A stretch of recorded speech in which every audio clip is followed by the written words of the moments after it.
Welcome to BSI, the podcast. Jonny Bornstein, we finally got you on, bro. Thanks for coming on. No, thank you guys for having me on. I've listened to you guys quite a bit on your clips on Instagram and on Twitter and stuff. It's finally nice to get the invite and to be talking with you once again. It's been a long time since we got a chance to sit down and speak to one another. Dude, I feel like I just want to talk about like Irvine strikers all day, bro. All our club experiences. I don't think people know how far back we go. Like, not many people do. Yeah, I've talked about it in quite a few interviews over the years, but no one really knows when it all started. All that Benny and Johnny stuff, Irvine Strikers U17. So yeah, dude, exactly. I still think Kyle McClung still talks about how that game against AV Heat was the game that turned your life around. Dude, for sure. I think that's like an epitome of kind of my career, like always being an underdog and waiting for my chance. And then when I get it, just kind of like grasping it and taking advantage of it. Yeah. I remember just sitting on the bench on that Irvine Striker team, just like thinking, wow, man, what am I doing again on another team when I'm not playing? Right. And then that AV Heat game changed my life for sure. That's funny. We were talking about that, Benny and I, when we were, discussing about the topics we were going to talk to you about. And something that got brought up was like how that year's Irvine Striker team, like no one really got recruited hard except for, who was it, the goalie that went to Stanford? Cartoonin, yeah. Doug Franco went to UCI, but but then it produced two guys that played a lot of games with the national team. So it's just kind of weird how some players can just slip through the cracks like that. It's crazy. Yeah. Just late bloomers.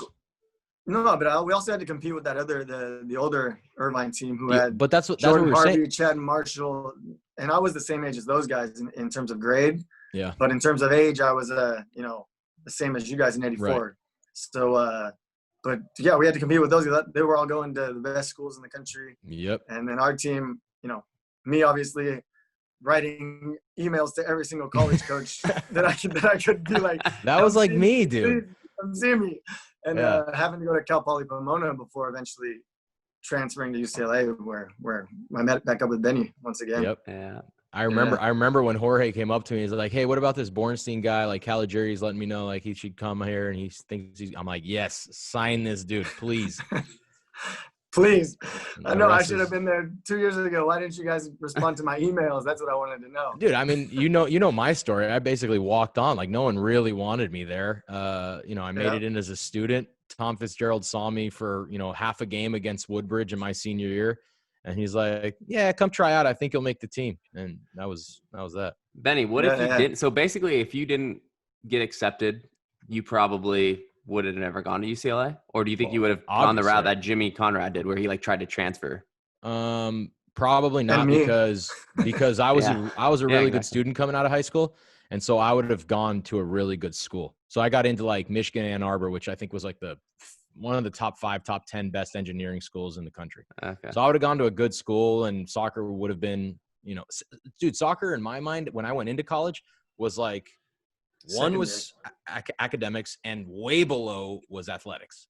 Really? And at UCLA, you know how it is. Everybody wants to go pro, and that just like completely changed my mindset. And obviously I grew as a player, but that's interesting. Everything would have been different. It's funny you say that, because me coming out of high school, going to college, I was the same way. I was like, I'm going to go to Cal Poly Pomona. I'm going to study engineering. I'm going to focus on that. And soccer was very secondary. Right. And then again, when Paul Caligiuri was like, no, you need to go to UCLA. You need to go pro. Like, if that's your dream, then we'll get you there. And then when, like you say, arriving at UCLA, everybody's just like, I'm going pro. I'm going pro. And even then playing there the 2 years, I wasn't like, oh, I'm gonna go pro. Didn't have that mentality. And then Jorge called me into his office 3 weeks before the draft and was like, hey, so what do you want to do? And I'm like, well, I'll go pro, He's like, okay, well, let me call up my buddy Lyle York, and I'll hook you up with him. And that's exactly how it happened. I didn't get invited to any combines for the MLS, only for the Chivas USA combine. And the rest is history, So I remember that because Johnny, you and I played together. I was a freshman when you were a senior, and you and the rest of the team loved the hazing portion of the UCLA when I was a freshman. I still have that your Jonny Bornstein laugh in the back of my head during some of those times that we cannot really talk about on the podcast. But that shit doesn't even happen anymore, dude. Yeah, you can't do this. Not allowed stuff. to. Yeah, that's crazy. Yeah, different time. Yeah, all right. Well, we haven't even started the podcast yet, but we already got some good stories out of Johnny. Yeah. But do you want to start with Johnny, the quick hitters? Yeah, go for it. Yeah, we'll do the quick hitters. So, Johnny, quick hitters. I'll give you some easy questions, get you warmed up. Then we'll do the interview portion where we'll talk about your career. We'll ask a little bit about the Orlando tournament, and then at the end, usually Ike is here to give the plead the fifth, but me and Sal are trying to fill in as best we can, and we'll give you 5 tough questions. You can plead the fifth once. If you choose to not plead the fifth and you answer all 5, you get to ask one question of your choosing to me or Sal. I was warned about that part by a few people. All right, we'll start off with the quick hitters. You'll get warmed up by then. Yeah. All right, first question, quick hitter. Better college, Sal Zizzo, Benny Feilhaber, or Jonny Bornstein? Well, when I was the senior at UCLA and Sal was coming in, he was this big time recruit, and I was only there as like a transfer senior. So and Benny, you also were just a walk on. So I would say Sal Zizzo. Yeah, for sure. All you need in college apparently is just speed, because where's the technical ability? Like that him and Marvell just sprinting down the sidelines. I was gonna say Marvell win for sure. Hey, there's a lot of college players that have made a career out of sprinting, basically. Yeah. I told Sal, like, that question, if he's honest, it's gonna be you, Sal. You're the man in college. Even if I didn't play with him, I know he was. Everyone was talking about this Italian guy from San Diego. It's Italian stallion. All right. I think we're all in agreement with that one. All right. This next one, dude, me and you have spent countless amounts of time together at national team camps. We've been together. Like, our stint with the national team was almost exactly simultaneous, So I'm wondering, what's your favorite moment with the men's national team? It could have been a goal, a game, something, in between games, at hotels, whatever it is. What's your best memory moment with the national team? I mean, easily the day I scored that goal against Costa Rica is one of the best moments of my career, if not with the national team, if not for my entire career. So kind of an easy one. But I remember my favorite moment outside of soccer was when we were in South Africa. You and me doing that interview with those crazy ass hats. You can still on YouTube. Who's the better roommate, right? Exactly. We were doing the roommate challenge. Who knows each other better?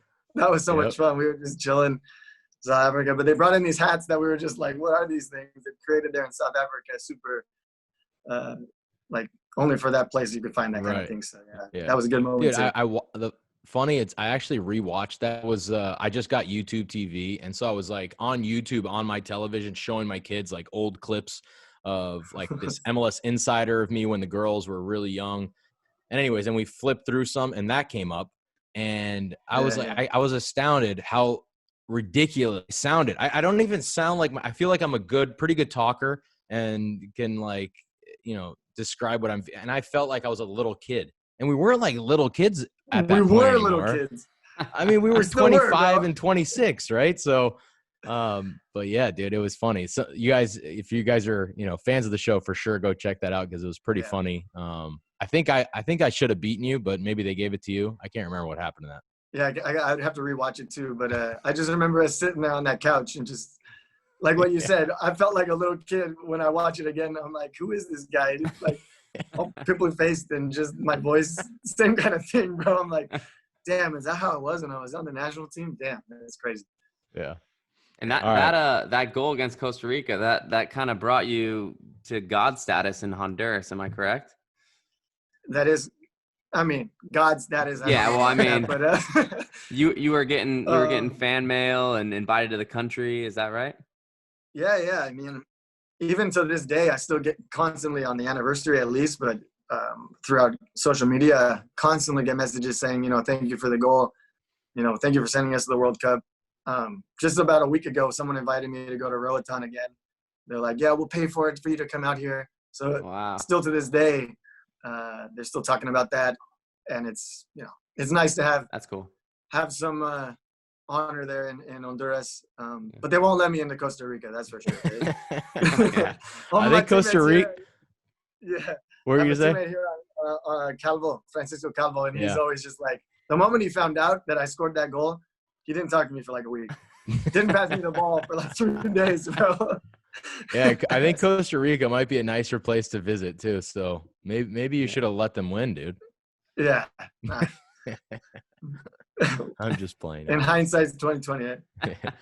All right. Well, that actually so I have 2 more quick hitters, but my next one was actually your best goal ever scored, and I was gonna obviously throw that one in, and it could have been whether it's your best goal, whether it's what the goal meant and all that stuff, but I was gonna add a little story to it. So obviously you scored that one against Costa Rica. I know you scored a big goal for Querétaro in the semifinals to get to the finals, but I will trump all those goals with a goal in the national championship with Irvine Strikers when a guy, Brad Guzan, used to play on the other team as a defensive midfielder.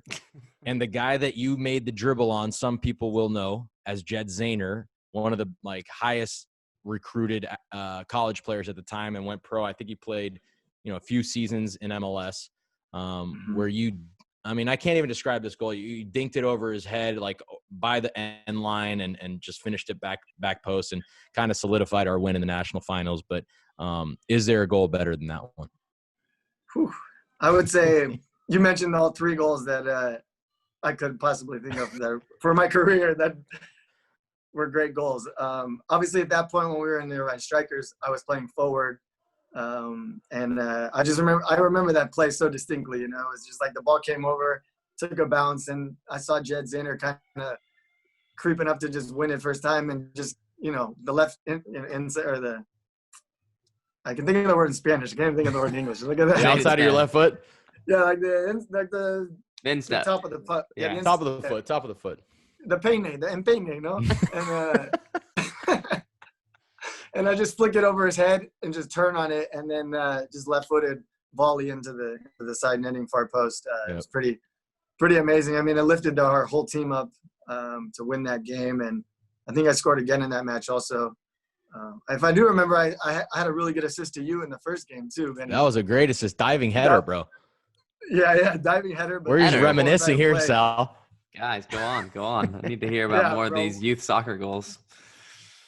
Yeah, man. You can't stop talking about that. No, that was a great year, dude. Great. How were we not more highly recruited, Benny? I don't understand. No one knew. We're going to go back to that. Nah, they were like, this guy's too skinny. This guy's too small. They can't be very good. Yeah. So, and then obviously the other goal that I scored that was really big for my career was in Querétaro in the semifinal. It was the goal that put Querétaro into the first final they had ever been into. Obviously I had my wife in the stands. She was pregnant. That was a really special moment. I can still remember one of my ex-teammates, Ricardo Osorio. He was up in the stands because he had gotten a red card in the first leg at Pachuca. And he was sitting next to my wife. And when the goal went in, he saw her jumping up and down, and he told her, relax, the baby's going to fall out of you. And keep jumping like that. And so, that was extremely special. A big moment for myself and for the team of Querétaro also. Nice. Yeah. All right, last question for you, quick hitters. By the way, on that Querétaro team, did you play with Ronaldinho as well? Yes, I did. Yeah, he did for a while, right? That squad. Yeah, funny story there. I mean, in the first leg at Pachuca, when Ricardo Osorio got the red card, they took off Ronaldinho to put another defender on, and he walked straight off the field. And then we didn't see him for like another 2 days. He went straight to Querétaro, and we don't even know where he went. It was crazy. It was like he was so mad because the coach took him off. It was a really good experience in general playing with Ronaldinho. Yep. Pure magic on the field. I still remember some funny stories of going out with him in 2008 when we scrimmaged with them, or friendly with them in Brazil, in Chicago. I mean, was it Chicago or was it? It was in Chicago. New Jersey, no? We lost 4-2, I think. We had a friendly against them, and then they went out with us to a bar or whatever. And this guy's just next level crazy, but that's for another day. Yeah. All right, moving on. I don't want to say that your career is close to ending here, but I mean, you're older than me. I've retired. Sal's retired once and come back. So right. I'm assuming your career is kind of coming to a close at some point here. what is the most likely thing you're going to do after retirement? I mean, as of right now, I'm probably thinking of going toward a little bit of coaching. You know, obviously, like you said, I got to be honest with myself. You know, can't play forever. So my goal is to play until I'm at least 40. I think 40. Oh my, you and Sasha, dude. You and Sasha were like neck and neck. Sasha and Maldini. You three. Yeah, no, me and Sasha will battle it out to see who lasts longer from the class of 06, right? Yep. So, but yeah, probably something to do with coaching. I would always had a passion for like coaching younger players, and I think university would be really high up there on that list. You know, get them before they go pro and just have a little bit more of an impact on their lives. But that would mean I would have to go back to school also. So I don't know if that's going to be in the cards. It's not easy. But, how much you got left? How much you got left for college? Yeah, you should be. Probably a year. I mean, when I transferred, I lost a lot of credits. And then, you know, went into sociology, just decided focus on soccer a little bit more than school at that point. But you could knock it out with Southern New Hampshire with that deal that the MLS has with them. Yeah, that's very true. So we'll check in. I'll look into that. We'll look into that for you. I got 5 more years. I got 5 more years before I got to think about that. All right. Well, that's all for the quick hitters. We can move on to the I'm just gonna grab the bulk. Yeah, go ahead. Get some food in you, bro. I mean, you got a game in like 3 hours. Gotta stay hydrated, you know. Hey, just so people know, like how appreciative we are of you coming on. You're playing. This is obviously only going to drop on Thursday, but you're playing. We're filming this on Monday night, and you guys are playing at 9 a.m. tomorrow. So stay hydrated. You're going to get your breakfast in about 6 hours after your 5-hour nap tonight. Make sure you load up with the Monday afternoon, right? It's only 7 o'clock here, so make sure you load up with the chicken and pasta at 5 a.m. All right. Yeah. You got marinara we asked what sauce we're gonna have. for We asked what we're gonna have for pregame meal, and they were like a little bit of everything. There'll be eggs. There'll be salmon. There'll be chicken. Yeah, there'll be salmon pasta. at 5 a.m. It's crazy. Hey, bagel and lox, dude. Bagel and lox. Yeah, that's true. There we go. Bring out that Jewish part of me, you know. Yeah, there you go. Yeah. All right, moving on. Main interview. You want to start with the first question, Sal? I got one here, but I took so many of the quick hitters. So. Well, okay. So you kind of touched on it a little bit, but you had said, you know, you wanted to turn pro, and there wasn't much interest besides going to the Chivas USA, you know, combine. And did you know going into the 4th round supplemental, like that Chivas was going to take you at some point, or was it just kind of like hoping they took me and then make the best out of the opportunity? No, I had no idea, to be honest. I think, well, when I said I only went to the Chivas combine, I'll retract that. I actually went to the Galaxy combine also. Okay. But they weren't the same thing. Yeah, so yeah, basically the same players. Yeah. But the true statement in there is like when I went to the Chivas combine, I felt like they actually gave me a chance. And at the Galaxy combine, I was just like another player. I don't even remember them ever saying my name. Okay. Like, oh, you're going to be on the field doing this, blah, blah, blah. So basically, Chivas came around. You know, they chose Sasha on their first pick of the first round. And then they didn't have another pick because they had traded them away for the 2nd and the 3rd round. Okay. So then the 4th round came around, and you know, I had no idea I was going to be who they chose as one of their only 2 picks for the Super Draft that year in 2006. When I got the call, the text, I think it was Kevin Esparza. I don't know if you guys remember him. Yeah, I remember. Yeah, he texted me and he was like, "Hey, look, Chivas chose you. Here's the report dates, blah blah blah." And I remember I was in Pomona at the time, and just my world kind of changed in that moment. Just thinking, wow, I just got drafted to play professionally. Definitely a dream come true. And then, yeah, this is kind of. So follow-up question: Did you ride your UCLA scooter from Pomona to the Home Depot Center to go sign with Chivas? No, I had the Vespa, right? Is it the Vespa? Yeah. Because scooter now everybody thinks is like the little motorized razor or whatever. It's Vespa. It was a thing back at UCLA. Yeah, everybody had those scooters at UCLA, and so you weren't cool if you didn't have one. Yeah, exactly. And so I had wasn't one. Cool, by the way. Top recruit, but you didn't have a scooter, bro. That's unlucky. Yeah, neither actually, but Yeah. Oh, so I didn't ride the scooter there, but it got stolen actually. So. Oh no. Oh man. So and then during that time, you know, were you just lighting up the camp? Like, how did you, you know, end up starting that first game and kind of get on Bob's good side and his trust, gain his trust? I mean, if you remember, I was coming out of college as a forward / midfielder, and so got into that, you know, those first trainings with Chivas USA. They were having me out kind of out wide, playing out left.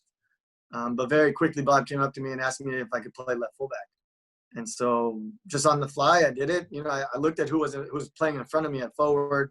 You know, you had Ante Razov, you had Paco Valencia.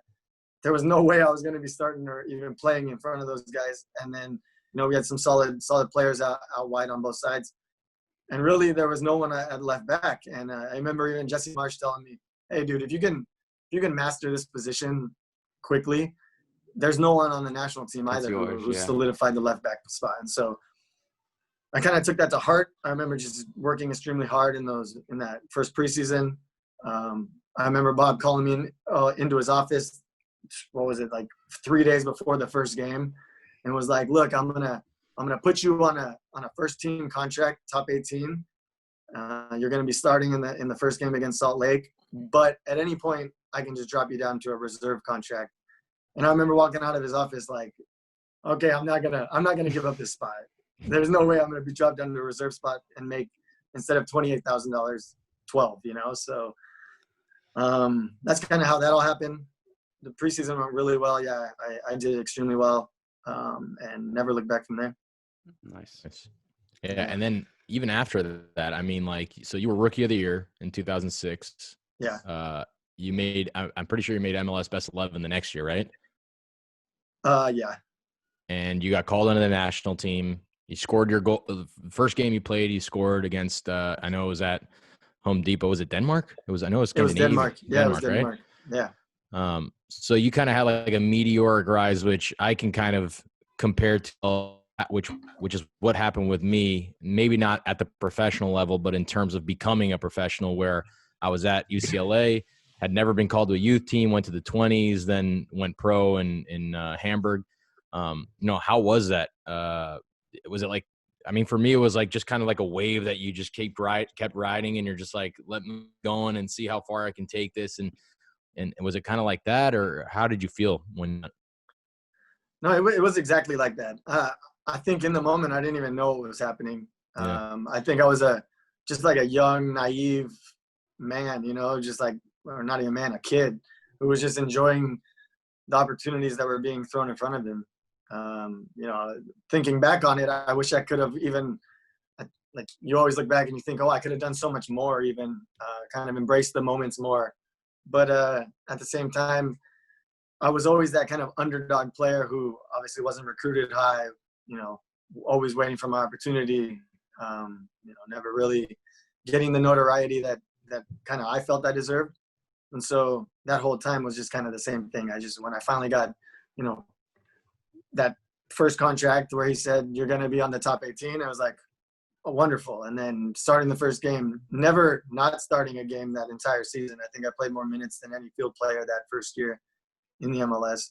And then obviously winning Rookie of the Year, and then going to the banquet or the gala and just seeing all these super famous people who I'd seen on TV all the time, and just kind of just being like in this shit, like state of awe, just what's going on? I'm just going to keep doing it. And, you know, thinking back, you know, those memories are very kind of like vague, but talking about them brings them up even more. And then, yeah, so kind of like what you said, it kind of is just like riding that wave and seeing how far it goes. And even there's moments now where I'm just still like, how am I still doing this? You know, it's been, I think, 16 seasons. How are you still doing this, dude? I know how I used to feel, but like, let's be honest, you've always been one of the fittest dudes ever. Yeah. Where you can run without even feeling any pain. So you still doing it. You know what's crazy too? You know what's crazy too is like when you're young, like 3 years, so much goes by, and so you can go like in the span of 3 years, you went from like playing maybe your last game at Cal Poly to like starting for Chivas, winning Rookie of the Year, then getting called into the national team, you know? Whereas like you could, when you're an older player, you could play 3 years at a club at a professional level, and like not much, you know, changes as far as your stock in the world of being a professional, you know? But when you're young, man, it's just this crazy jump that you go from like an unknown player to just like jumping on the national team scene. It's pretty crazy. Yeah.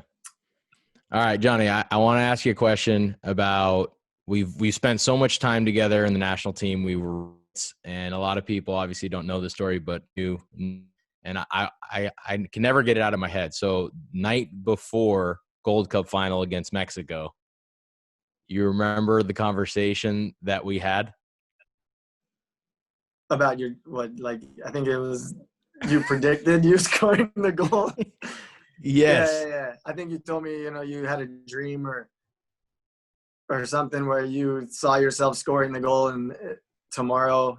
And yeah, that was, dude, I think that's it. It was like, I actually don't think I had a dream. So I don't think it was a dream. I actually can't remember it perfectly, but I don't think it was a dream. I think it was just like, so I don't know if everybody has these, but I've always had like these, at times, very strong feelings about what might happen, right?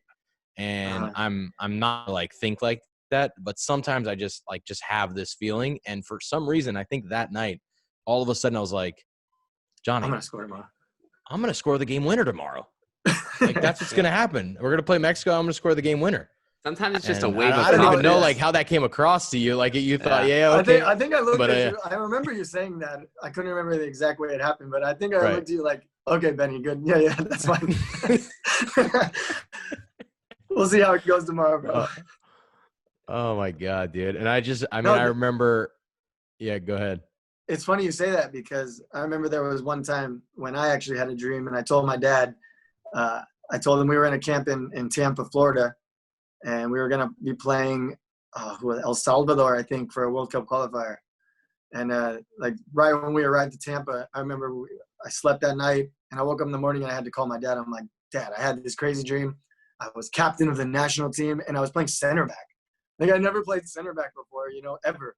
And he's like, wow, that's so weird. And then 3 days later, Bob puts me at center back and he makes me captain. And I'm like, really? For only game I ever played center back for the national team and the only game I was ever captain. So that's crazy. I feel you, Benny. Yep. Maybe you passed a little bit along to me that day. Yeah, man. I remember us celebrating as well. It sucks because the videos of that game now, they all like celebration, whereas like we're off like somewhere else and they didn't see us. But I remember me and you celebrating after that game.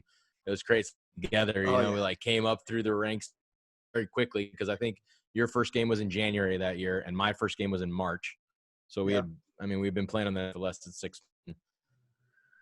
Yeah, it was crazy for us to help the team win that tournament. No, and I don't even know if a lot of people know we played on multiple teams together. We played on Irvine Strikers. We played on UCLA. We played on the Maccabi in Israel. Don't worry. I have this written down. I was gonna bring it up. I'll wait for it then, bro. You got me all excited, bro. Yeah, dude. And so it was just after the Maccabi games. And for those of you that don't know what the games are, it's basically a Jewish Olympics of sorts, right? Only Jewish players. And there's all kinds of sports. And obviously we played in the soccer tournament and as states Jewish team, and you play a bunch of other countries. And anyway, so we both had said that we were playing this, but I didn't know that I was going to get offered professional contracts after the Under-20 World Cup. And so I told these teams, I'm like, look, I already made a commitment to go play in the Maccabi games. These guys probably are like, what the hell is the Maccabi games? They're like, we're offering you a contract to become a professional soccer player. I'm like, you're going to go play some Maccabi games? I'm like, yeah, dude, I promised them. So I got to go and then I'll come back and sign the contract in a month. And so we played together in the Maccabi games, which was so much fun. Did you take out an insurance policy? Dude, we did. I actually did. My dad took out an insurance policy for, I think, $1 million in case I got injured. Smart. Sign. Yeah, smart move there. No, but that tournament not smart, right? Because I didn't get hurt, so it would have been better than my pocket now. I just lost my money. That's all I did. I paid for something I never used. Insurance company again. But yeah, dude, that tournament was awesome. And Man. so I was just talking to my dad about it, how it's a really fun tournament because obviously we're professional players or about to become professional players. So we're one of the better players on there. So we feel like we can really make a difference, but it's very even. Like it's not like you're playing against bad players. You're playing against a lot of good players. You're just like a little bit above them. And so it's a lot of fun. I thought it was a lot of fun, that tournament. Like, what was your experience?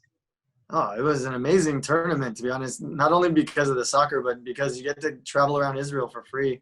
Yeah. With these great guys, creating relationships with people who I still keep in touch with today on social media.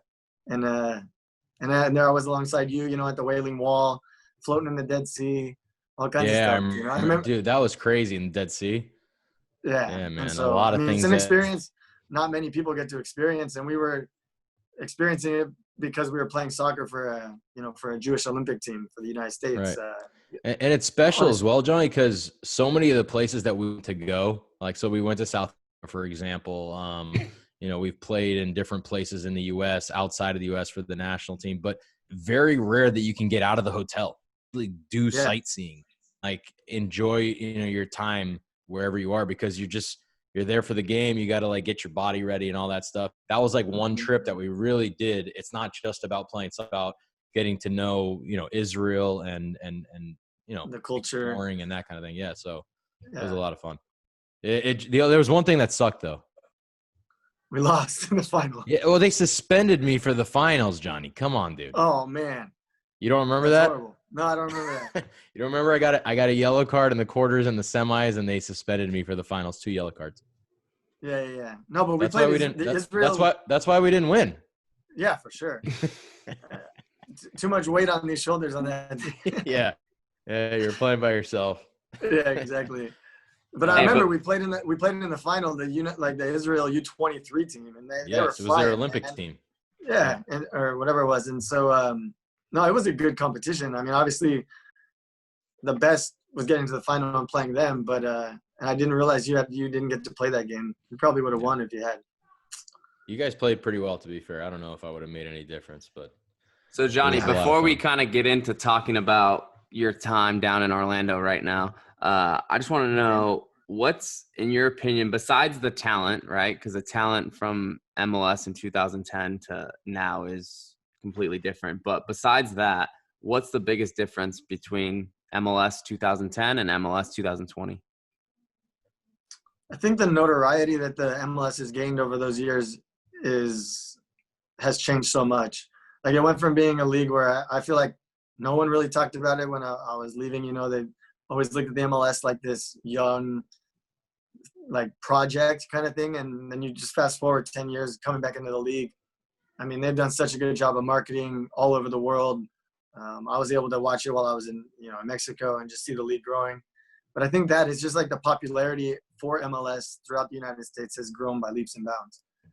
You can, attribute that to the fact that they've brought in such, quality South American, European, and even had really good young Americans coming through the league over these 10 years. But I'd say, the biggest difference has been the level of play, but definitely the notoriety that the league has gained over those years. Cool. I want to ask you one question about your Mexico stint, bro, because it was a long one. It was an up and down one. But I heard a story that you opened up your own auto mechanic shop down there. Yeah. Please tell me why and how that happened, and was it successful? So when I met my wife, when I went and changed teams to Querétaro, she's a Brazilian who studied law in Brazil, and then she took a job with Deloitte in Querétaro. It's a big time, big law firm there in the States and everything. So she went and started working for Deloitte. I think it was about 12 years ago in Querétaro. And so when we met, obviously we started, our relationship, and then we were like decided, we want to spend the rest of our lives together and have kids.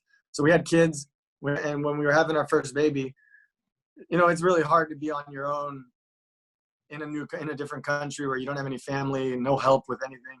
And so our decision was to bring her mom and her stepdad to live with us, at least for a little bit in the same home, until we could get them settled somewhere, obviously in their own apartment or something. And so her stepdad is a mechanic, and that's what he did in Brazil for all those years.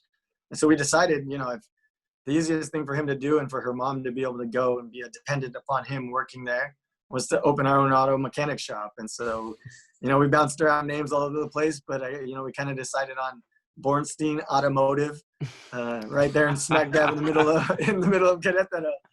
And we set it up really well. Obviously, any new business is going to take time to succeed and everything. But we're still open. That's all that matters. And this crisis with COVID has kind of hit us pretty hard. Yeah. Just because no one was out and no one was driving. Right, no one's driving. Right. Yeah. And so we were actually one of the first businesses that could open up, because when they started opening things up again in Mexico, it's still kind of all shut down. But we've taken a big hit. Hopefully we can rebound. We'll see. But positive side of the story is we had help raising our 2 kids there in Mexico for a little while. And really and she had help once you went golfing. Every time you'd go golfing, she had help around. No, that was pre-wife. That was when he was at Tigres, not playing a minute and just living on a golf course. Yeah, shooting. Yeah. Zero. I was gonna say it's okay. Your auto mechanic shop is taking a little bit of hit. Nothing like 5 more years in the league won't help. You'll be playing until you're 40, so you'll be fine. Yeah. That's why I have to play till I'm 40. Yeah, that's right. Hey, coming back to what Sal said, how is your golf game these days? No, it's not good at all. We had a day off here in Orlando. We got to go to one of the Disney courses. It was really nice to be out there. I think myself and 5 other guys. Shot up 43 with a few mulligans. Oh, you played only 9? Only 9. Yeah, the weather is crazy here. You literally can be drenched in sweat from the sun and the humidity. It's not crazy, dude. It sucks. You can just say what it is, dude. It sucks in Orlando. The weather is the worst, dude. It's the like 100%. Middle of summer and there's a thunderstorm. It rains every day in the afternoon. Yeah. Insanity. You should have created the bubble in Southern California, honestly. Yeah, why didn't they go out to Lancaster or something? No, then it'd be too windy. Build some bungalows in Palmdale, Lancaster. Yeah. Palmdale. They went up to Kyle and Cree. Yeah, exactly. All right, last question for me before we get into Orlando tournament. Your time in Israel, bro. So I want to bring it back to we were both there in 2008. We got I don't know what you want to call it, recruited or by Maccabi Tel Aviv, right? Yeah, Maccabi Tel Aviv. Maccabi Tel Aviv. At the same time, and they both and it was like a little sketchy, at least to me. It was for me weird, too, bro. like our time there. Okay. Dude, I won't ever forget the moment that I got to the hotel. I'm just chilling there. The guy's like, we're going to go out. And so I step outside of my hotel room, and Benny is there. And I'm like, what are you doing here, bro? And they set us up, bro. They set us up to be there at the same time, like all the press and everything. And that was so funny. I had no idea you were even going to be there. Did you know I was going to be there? I think I did. Because I think you went first, and I think we both were with Lyle, right? Yeah. So I think Lyle told me that you were there. I can't remember exactly, but I think I did. Yeah. I think I knew you were there. And but yeah, that basically, whole trip you guys was just followed each other your whole entire career. Yeah, kind of. And so, but it was like a weird scheme. Like I think they kind of like under false pretenses told Darby County, which is who I was playing for at the time. Yeah, we're gonna pay you guys this transfer fee if he accepts the personal deal. And there was like there's always like the conversations about, getting paid net, and like if you're an American, it's pretty much impossible. They have to pay taxes somewhere. So anyways, it was like a big scheme to get us there. I know it was paid net because I went there for 8 years, so it was net. Yeah. But only for the first couple of years, dude. That is true. You can't stay there for too long without having it. So what I was going to ask is, how was that? I mean, you eventually went, a few years later to Netanya. How'd you enjoy it? Did you like it? Yeah, it was one of the greatest experiences of my life. I always used to compare, like, originally going to Mexico with going to Israel. Like when I went originally to Mexico, again, I didn't speak the language. The culture was completely different. But I was like by myself pretty much, you know, I didn't have a family at that time. I was young. I was kind of naive. And so it was tough to adjust when I went to Mexico. That first year, you know, they gave me a good opportunity to be playing and stuff. I just didn't make the most of it. I think all those factors kind of played in there.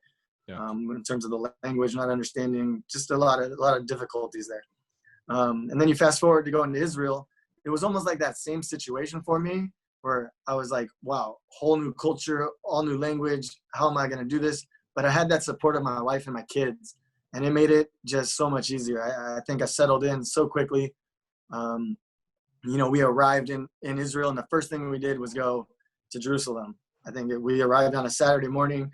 We were installed in our apartment that Saturday night, and Sunday morning we were on the phone, like, get us a tour to Israel, or to Jerusalem. And so right off the bat, we were just blown away by the country, by what it had to offer in terms of culture, in terms of history.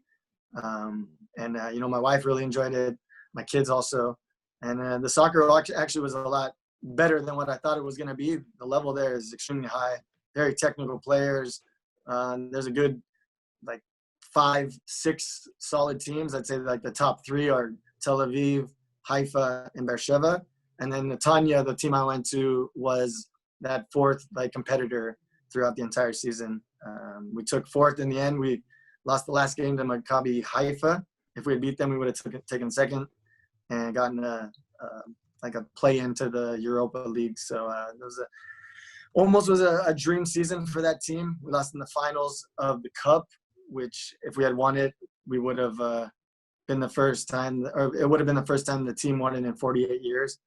So we lost in penalties with, you know, 7 minutes left up. We gave a goal. So that was a bit disappointing. Yeah. And then we finished 4th in the end. But yeah, it was a great experience. I loved my time there in Netanya. And, you know, I still speak with some of the teammates, and the situation over there was hit a lot harder than it was here in the MLS. Like right off the bat, they had to take 50% away from their salary. So it's kind of like a godsend kind of thing that I moved at the right time. But yeah, I definitely enjoyed my time there. Nice. Was there any potential moves to the MLS, like, in that span of 10 years? Yeah, like while you're in Mexico, were there any teams that kind of came across that you had the opportunity to go to, but you wanted to stay in Mexico at the time, or anything like that? Honestly, I don't think there was, just because, you know, when I got to Mexico, I really wanted to kind of like make a point there, like have some success there. And so after Tigres, you know, not doing so well, 3 years where I was trying to go on loan to other Mexican teams, just not really able to find my groove. Finally, you know, getting the chance to go to Querétaro was when I kind of got my foot in the door with the league and with that team, and was able to have some success. Yeah. And I never really wanted, before that, I never wanted to go back to the MLS, because I had something to myself to prove more than anything. Yeah. To like have success in Mexico. I went there. I'm gonna break through somehow within that league, and kind of make a name for myself there. Yeah. And so that was kind of my rationale behind not wanting to come back to the MLS. Kind of like, yeah, I know it's there, but I don't want to yet. Let me just keep trying to grow as a person, grow as a player, and that's kind of what I did. Yeah, nice. Well, you've done well for yourself, and now you're back in Chicago. And what was that decision like, coming back? Like, what did something special come up, or was it just you felt like it was time? You had proved, you know, what you wanted to do outside of the U.S. You know, what was that coming back? I mean, my plan was to actually stay in Israel, and then that's when kind of Pauno, the coach at Chicago at the time, had approached me. It was actually, I think, January, and he called me up. He asked me, he's like, "Oh, I've been watching your games in Israel." He's like, "I really like your style of play. You know, I really want you to come to the team." But at that point in January, we were still in the cup with the Israel team. Mm-hmm. We were battling for a top 3 spot in the league, and the president at the club was like, "There's no way. Not with being in those 2 tournaments, there's no way we will make anything happen." And so I thought it had disappeared. And at that point, I was also like, I kind of want to stay here in Israel. You know, I enjoy the lifestyle. My family's happy. We are far from our families, but it strengthened us as a core, like, family group so much. And so we were enjoying that. And so fast forward a few months in May, then we lost in the finals of the cup, and then we lost the last game of the season. And so then that conversation came back. Pauno called me up again. It was like May, I don't know, something. He said, "Hey, we're still interested if you want to come." And I brought it to the president of the club, and he was like, "Yeah, we'll let you go," like on a free, even though my contract automatically renewed, and I had a contract in place. They didn't ask a transfer fee or anything, so I was super surprised. I was like, "Really?" And so I guess there may be factors in play that I didn't know about, but I decided, along with my wife, to come back to Chicago would be a great city for us to kind of install ourselves into the U.S. We'd be a lot closer to Querétaro, where my wife's law firm is. She's a lawyer. And so at any time, we could just fly back and forth from Chicago to Querétaro. And I took a chance to come back to the MLS, and I think I felt so good since I've come back. I mean, I felt like I immediately was able to break into this team, Chicago, last season, and earn a starting spot and just make a real impact. More than anything, helping the young guys, being that leader that I never really had while I was in Mexico, because I was always kind of seen as like a foreigner, and especially in Israel also like a foreigner with experience, but not really, like he's from here. And then so arriving in Chicago was like, they embraced me. I really felt comfortable, and there was no real transition process. So yeah, I'm happy to be here in Chicago. Nice. All right, Sal, what are your questions for the I just wanted, tournament? So we with Orlando, right? So you guys have a game tomorrow. Kind of just talk about the atmosphere there. I mean, you touched on it a little bit off camera, but does it have like a preseason feel to it with all the teams being in the hotel? Is it as bad as some of these Twitter accounts are making it out to be? So I wouldn't say it's as bad as, maybe I'm not sure exactly what you're referring to. referring to, but maybe the photos of the food and stuff. Yeah. For me, it's been good. I would say up until now, it has been kind of like a preseason type of thing, just because our game got postponed. That was going to be against Nashville, and we haven't played, and we've just been preparing this entire time.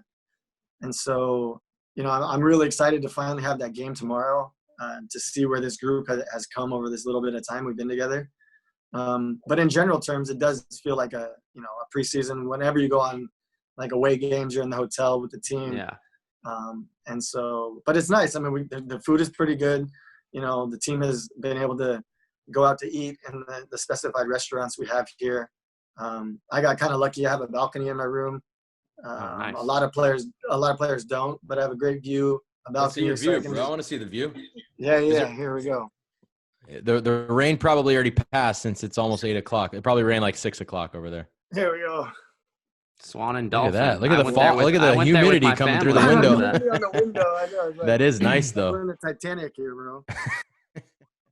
So that's nice. Yeah, you can see Epcot right there. Yeah, I can see Epcot. There you go. Nice. Johnny, I went there with the family when I was in Atlanta. We would drive down. We actually stayed at the Swan and Dolphin Resort one night. It's kind of nice. They used to have fair. Obviously, that's where we're at. Yeah, exactly. We're at the Swan. Oh, okay. Yeah. So I didn't know if you knew that or not. Yeah, no. And then you take the ferry right there, and you take it all the way into Epcot and all the different worlds over there. It's a good time. Good family time, They got the dock completely shut off, but they were saying that there was a ferry before. But it just opened, right? It just reopened Disney World like yesterday. I think they opened Magic Kingdom. Oh, okay. Yesterday, but they're going to be opening up Epcot in like 2 or 3 days. Yeah. Something like that. I heard on the news. Hey, Johnny, one question about the bubble. There's obviously Nashville and Dallas have been kicked out of the tournament. Do you guys feel completely safe? Do you guys feel somewhat safe? Do you guys feel like as safe as if you were at home and training, going to training every day? Like what's that feeling like? Is there any kind of like nervousness about, one person inside in the bubble getting it and then like it's spreading it out? Like what's that feeling like? I mean, within our team, we've all tested negative the entire time. And I think that's given us a sense of security, just knowing like we're constantly with these guys and no one's been positive. But then at the same time, you're in this hotel where other people have tested positive and they've been using similar facilities to us, right. I remember like the gym, we're sharing the gym with Portland Timbers and FC Dallas. And the first time we walked into the gym, we see the plaque of the 3 teams on the board. It's like, oh, those 3 teams are using the gym. And everyone's like well, I'm not going to go in the gym. Dallas Right. is sharing the gym with us, you know? And then they reassured us like, oh, Dallas hasn't actually used the gym yet. But those kind of things are what kind of cause you to have this nervous energy. Yeah. Just imagining yourself kind of being in a situation where you could contract the virus that's, I think, the scariest thing. But in general terms, I feel really safe. When we're on our floor, you know, we're all hanging out. I don't even think anyone's ever even thinking of the possibility of getting the virus. Right. And then obviously on the field, you don't even think about anything once you're training and once you're playing. You guys know how it is. So, but in general terms, I think it's pretty safe. I felt pretty comfortable. That's good. My biggest concern with the whole tournament was that my family was going to be okay while I was gone. Yeah. And so the fact that I was able to get them to Mexico, so that they could be with the grandparents and with, you know, we have a nanny and stuff there. So that my wife would have help and wouldn't have two little girls on her hands in an apartment in Chicago. So the moment that was all taken care of, I was open for kind of just whatever had to happen for us to be playing. Right. Yeah, that makes sense. It's yep. a lot. All right. I think do you have any other? No, let's get into it. All right, Johnny. So you've done well with quick hitters. You've done well with the interview. Now, as I normally say, strap into your seat. It'll start getting warmer in that seat. And Sal, I think you've got the first, or do I have? No, I have the first question this time. So there'll be 5 questions, as I said before. You'll be able to plead the 5th one time, so use it wisely.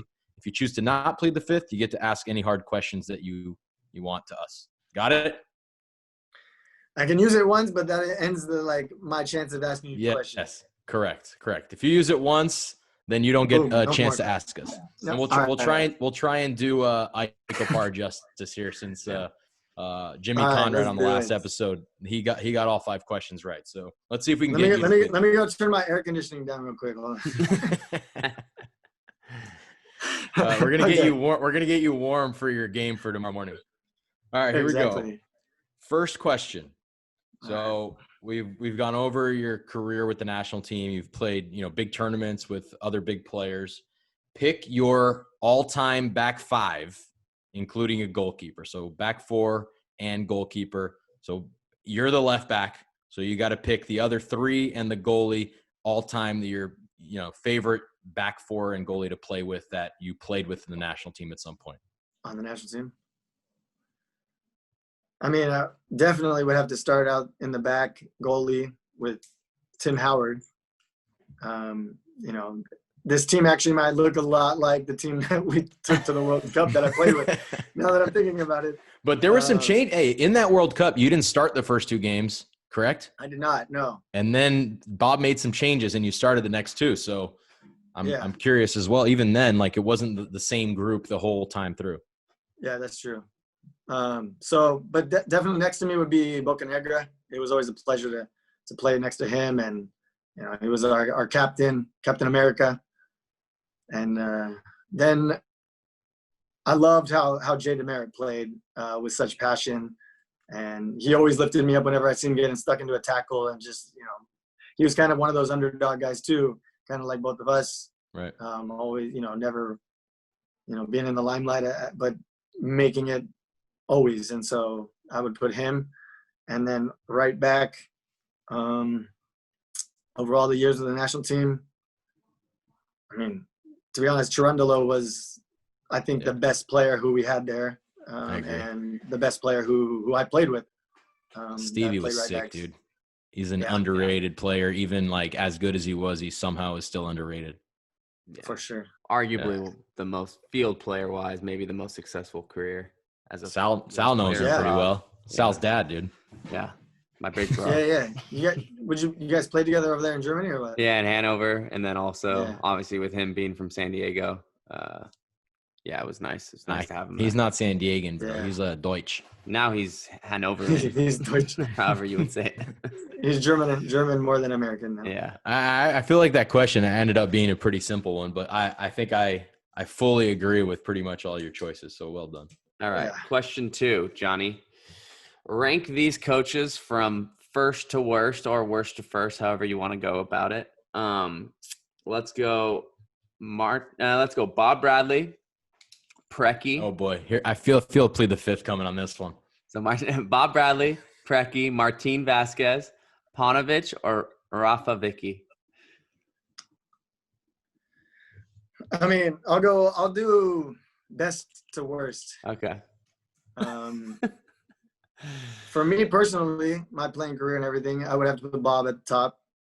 He gave him my chance, drafted me into Chivas USA, brought me along when he got the national team job.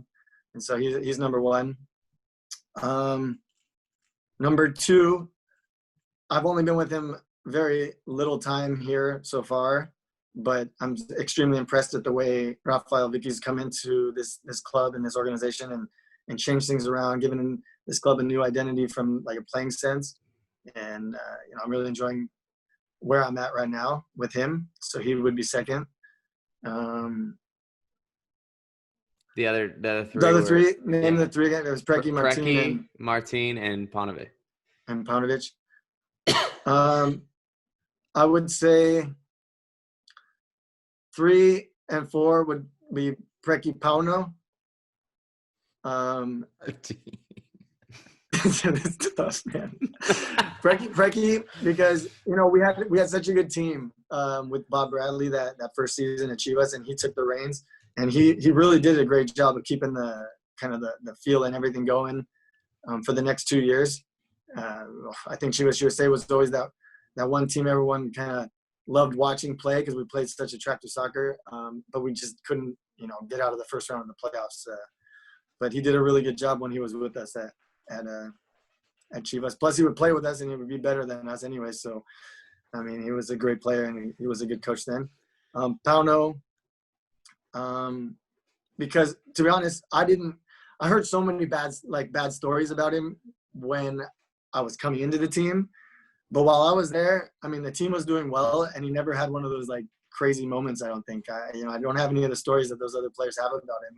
No Alan Gordon stories. You didn't ask if you wanted any soup ever.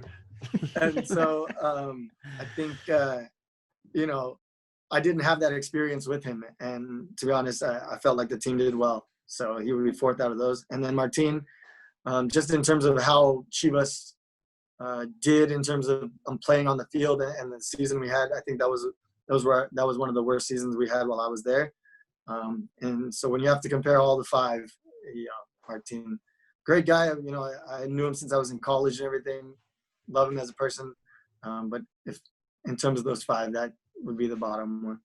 Well, it's not the first time Martin gets the shaft, dude. I mean, Jurgen fired him 3 months before the World Cup, so poor guy. Yeah, that's unlucky, man. I felt for him there. All right, third question. I'm glad you're using that shirt because I don't know if you remember last year, you guys had a different logo. So I want to know from 1 to 10, how do you rate the old logo? 1 being the worst, 10 being the best. I mean, the old logo, in my opinion, is like in this guy. Well, the old logo was the original one that they had, and I would give it a 7. 7. All right. Now do me a favor. This is 1A and 1B. Put that one up close there so everybody can see it, and rate that one from 1 to 10. I'll give it a 7. 8. Fair enough. 7 and a 7, 8. You got to admit, though, you're getting used to it. It's different. A lot of people gave it crap. Sal's one of the guys that doesn't like it. I really it grows. Don't every think logo grows on you, but I don't think it's that bad. It's not. I actually really like it. I mean, when they I was one. I don't know if I really like it, Johnny. I mean, it's like a simple logo. It's just like a mirror image. So I don't know if I really like it, but it'll do. I gotta sell it, It's my team, bro. I think our producer Nino Zizzo could have come up with a better logo if you're asking me. Yeah, well, Nino's. Look at our graphic design logo there. So he's an expert. Check out our website. You'll see some of his work. All right, fourth question, Sal. You got the fourth question. Dude, he hasn't plugged the fifth yet. I know. All right, I'm just gonna answer them all. I just want to ask you guys. My last one isn't very hard. So Sal, it's either this one. All right. You guys are definitely missing Ike right now, huh? Yeah, pretty much. Ike's the mean one. All right. Yeah. Which country's national team would you play for given the choice? Israel or Mexico? between the two. Yeah. I would choose Israel just for the sheer fact that they play a lot of European teams, and I think, you know, if you're on that national team, you can be easily like all those players who are playing on that national team are playing in Europe and playing in big countries. I just think it would, you know, definitely be a good opportunity there for me if I had done that. I'm surprised. I told Sal before, I'm thinking for sure going to say Mexico. Surprised. I mean, that's a tough question, to be honest. I mean, I was actually asked that question between the U.S. and Mexico when I was in my first January camp. They're like, why are you playing here instead of Mexico? And at that moment, it was an easy answer because I had grown up here. I didn't even speak Spanish. But then after playing in Mexico for a long, you know, a good amount of time, you know, you really grow close to all those players who play on the national team. I was playing with a lot of them, great guys. But still, given all that, I think if I were young and I was, you know, just starting on the national team scene with one of those two, I think Israel would be pretty amazing to represent. Nice. All right. Last question. I don't see you pleading on this one, so just have fun with it. Rank the cities in order of any way you want to rank them, really. Enjoyment, soccer, on and off the field that you've so Chicago, LA, Netanya, Monterrey, and Querétaro City. All right. I mean, I'll go best to worst. Best for sure, LA. I mean, it's my hometown. I was born in that city. Was lucky enough to go to college in and around Los Angeles, then to be drafted by the hometown team. Get my start there. First national team game in that same city. I mean, there's just so many great experiences, you know, there. So definitely the best. Number 2 would be Querétaro. It's my new home. It's where I met my wife. My daughters are from Querétaro. They were born there. Will always have a huge place in my heart. I still go back every vacation. It's, you know, it's where I have my home, and I even have an auto mechanic shop there. So whenever you need your car worked on, go to Bornstein. That's right. And then, so number 3, I would say Netanya. Netanya was a phenomenal city, very close to Tel Aviv, close to Jerusalem.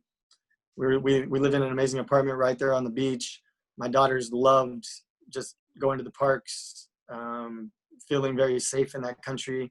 And so, easy number 3. Number 4, Monterrey. You know, it's a beautiful city in Mexico. I think San Pedro is like another world within Mexico. I think there's one of the richest cities in Latin America right there, and San Pedro, Monterrey. And also just, it's such a soccer town. When Monterrey Tigres play each other, the whole city just shuts down for that entire week, and you just see all these rivalries going, all these flags outside of people's doors, people driving around, waving flags, screaming, getting into fights about who's going to win and stuff. It's an amazing town. I had a quality 3 years there, about just growing in my life, and I wasn't playing much, but still I have some fond memories of Monterrey. And then, was that it? As long as Chicago, but Chicago, you've lived there for a few months. So unless you want to add Orlando to it. Yeah. We can do that. Or Chicago, then Orlando. But no, Chicago's great. Unfortunately, this whole COVID thing hit while we were barely getting to know the city. And I arrived, I think, in August of 2019, and then the season was only up until November. Then we went on vacation. We went to Mexico and went home for a little bit. And then I arrived back January. And my family didn't actually get back to Chicago until, I think, March 15th, 16th, right? Like, I literally flew from the New England game to Mexico just to pick my family up and came back. And literally in the air, we landed. It was like quarantine in the apartment. Craziness. And so we've literally been in the apartment since then. And it's been nice, but we're really looking forward to getting to know Chicago a lot more, and enjoying the sights, enjoying everything it has to offer. Yep. Where's home after everything's done? The plan right now, is Mexico. Okay. Yeah, we built a really nice home there, and nice. We have some family there. But you never know with how soccer works out, where it's going to take me. You know, I'm planning on playing 5 more years, so that's hopefully it's minimum, right? That's a while minimum, now, I guess. Yeah. You can't retire before Sosh now. I'm going to keep this. My goal was 40, but now it's just to beat out Sasha. Well, Jonny, you're off the hot seat, and you answered all 5 questions. So, unfortunately for me and Sal, you get to ask us any question that you like. So, all right. Have you thought of one? Yes, I was warned about this, so I said I'm making it through, so I can have to ask them whatever it takes, you know. So, who is your? I don't know all the guests, but rank your. Just tell me your worst and your best guest that you've ever had on the show. All right. I'll go first, Sal, then you can answer it. Best guest on the show for me is a toss-up between Alan Gordon and Mike Grella. I will go – oof, man, that's a tough one. I think Alan Gordon told better stories, but I just think Grella's a funnier dude. So I'm gonna give it to Grella, even though Gordon had some ridiculous stories, but it is really 1A and 1B. And in terms I had you picking Alan Gordon. Yeah, he's up there. Those two were classics. And then the worst, I will say, honestly, no fault of his own, but Andy, our very first episode, Andy Grunebaum, it was just we didn't know what the hell we were doing. And then I'll take a stab at this guy because I really expected more from him. Johnny Russell, hilarious dude in the locker room, was very sheltered during the show here. So I'll give a knock to him as saying, once we got going, Johnny was not up to snuff. I hope that if we ever have him again, he can kind of come out with more fire. I thought you were gonna say Jonny Bornstein. I was like, oh man, this guy. Not Johnny. Honestly, that's hard. And the reason why I say it's hard is because Benny and Ike and I, we always talk about after the podcast, this one was good. And so it kind of, as far as the worst podcast goes, honestly, I have to agree. Not so much with the Johnny Russell one, although it was very difficult to understand him most of the time. But we needed subtitles, dude. But the Andy one, Andy is such a close friend to Benny and I, and we love talking to him. But we just didn't know what we were doing in the podcast. It was absolutely to no fault of him. We were just so bad in our first episode. I wish we could just start at episode 2 and go on. But it's like when you break up with your girlfriend and you're like, it's you, not me. Or it's me, not you. It's me, not you. Exactly. It was me, not you. Sorry, Andy. And then the best one, I played with Mike for years, so those stories were just kind of second nature to me, and I think he's a hilarious guy. But because I was his roommate, it's just that was Mike. So I love the guy. That was funny, but it wasn't as big of a surprise for me. So I would have to go with Alan Gordon, even though Johnny, we actually played with him a little bit at Chivas USA for that short time, but his stories over the years just got better, and his Pano story is ridiculous. Did you hear that one? I think I did hear that. The one where you guys were playing in Kansas City. Settings. Yeah, the Kansas City where I wasn't on the team. Kansas City was the year that I wasn't there, but apparently somebody was fucking someone's wife while someone was drinking soup and. Anyways. That's too funny, dude. But yeah, I'm so disappointed I never got into any of those stories from Pauno. It's very disappointing. Well, thanks for coming on the show, Jonny. Really appreciate it. We love your stories, bro, and we've been through everything together. So it's good to reconnect, and honestly, we need to reconnect live once Corona's gone and you have a little bit of time off from soccer. So we appreciate it, bro. Yeah, for sure. No, I'm really looking forward to being in front of you when you're speaking Portuguese with your parents, and then understanding and not thinking you're just yelling at them for no good reason. Yeah, Brazilians just yell for some reason. I don't know why. Oh, I know now, bro. That's how my house is that. It's just yelling the entire time in Portuguese. It's crazy. I will also say, sorry, I forgot to mention, the Will Ferrell episode for me was really cool. It was I don't know, pretty special to interview him, just who he is and stuff. It felt like it was a fun time for sure. That's for sure. Yeah, I'm gonna have to go back and listen to all of them in full edition now. Yeah. Now that I'm part of this thing. Yeah, exactly. Yeah, exactly. All right, dude. Go get your rest. Good luck in your game tomorrow. I'm going to be watching. Actually, no, I'm not going to be watching, but I might record it because I'm not waking up at 6 a.m. Pacific. But good luck. Yeah. Get a good meal in at 5 a.m. Get your locks on that bagel and do well, bro. Thanks, All right, Jonny. thank you guys. Stay in touch, it was a bro. pleasure being here with luck. you. Yeah. Talk to you Thanks, soon. dude. All right.